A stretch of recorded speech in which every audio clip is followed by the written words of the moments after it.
8,000 ತಲೆ ಒಡೆದ ಶಿರಸಿಯ ಮಂಜಣ್ಣ. ಶಿರಸಿಯ ಪಂಡಿತ್ ಸಾರ್ವಜನಿಕ ಆಸ್ಪತ್ರೆಯಲ್ಲಿ ಕಾಣಸಿಗುತ್ತಾರೆ ಈ ವಾಮನಮೂರ್ತಿ. ಇವರ ಪ್ರಾಮಾಣಿಕ ಕಾರ್ಯವನ್ನು ಗುರುತಿಸಿ ಶಿರಸಿಯ ಹಲವು ಸಂಘಟನೆಗಳಿಂದ ಸನ್ಮಾನ. ನೀವು ಒಮ್ಮೆ ಶಿರಸಿಯ ಪಂಡಿತ್ ಸಾರ್ವಜನಿಕ ಆಸ್ಪತ್ರೆಗೆ ಬಂದಿದ್ದರೆ ನಿಮಗೆ ಈ ವಾಮನಮೂರ್ತಿ ಕಾಣಸಿಗುತ್ತಾನೆ. ಬಿಳಿ ಬಣ್ಣದ ಅಂಗಿ ಪ್ಯಾಂಟ್ ಧರಿಸಿ ಒಂದಿಷ್ಟು ಗಡ್ಡವನ್ನು ಬಿಟ್ಟು ಓಡಾಡುತ್ತಿರುವ ದೃಶ್ಯ ಕಾಣಸಿಗುತ್ತದೆ.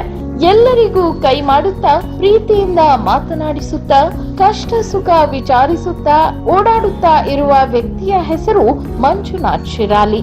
ಈತ ಎಲ್ಲರ ಪ್ರೀತಿಯ ಮಂಜಣ್ಣ. ಈತನ ಕೆಲಸ ಶವಾಗಾರದಲ್ಲಿ. ವೈದ್ಯರು ಮರಣೋತ್ತರ ಪರೀಕ್ಷೆ ಮಾಡುವಾಗ ಶವದ ಭಾಗವನ್ನು ತುಂಡರಿಸಿ ಕೊಡುವುದು. ಕಳೆದ 40 ವರ್ಷಗಳಿಂದ ಶಿರಸಿಯ ಪಂಡಿತ್ ಸಾರ್ವಜನಿಕ ಆಸ್ಪತ್ರೆಯಲ್ಲಿ ಶವಾಗಾರದಲ್ಲಿ ಕ್ಲಿಷ್ಟಕರ ಕಾರ್ಯವನ್ನು ಮಾಡುತ್ತಿರುವ ಮಂಜಣ್ಣ ಬುಧವಾರ ನಿವೃತ್ತಿಯಾಗುತ್ತಿದ್ದಾರೆ.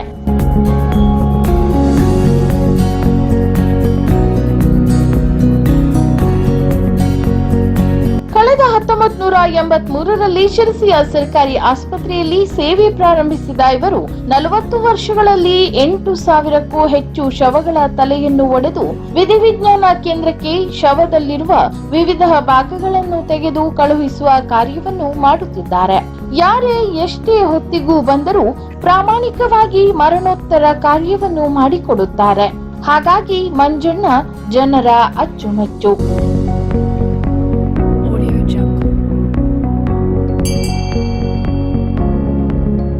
ಇನ್ನು ಶವವನ್ನು ಮರಣೋತ್ತರ ಪರೀಕ್ಷೆ ಮಾಡುವವರು ಚಟದಾಸರಾಗಿರುತ್ತಾರೆ ಎಂಬ ಪ್ರತೀತಿ ಇದೆ.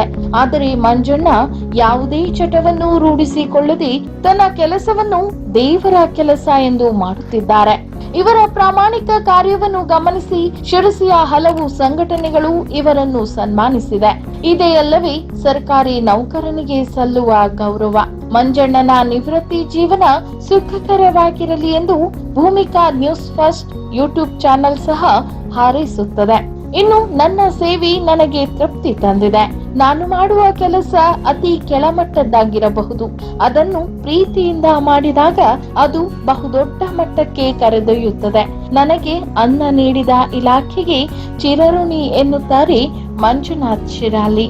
ಅಂದರೆ ನಮ್ಮೆಲ್ಲರ ಪ್ರೀತಿಯ ಮಂಜಣ್ಣ.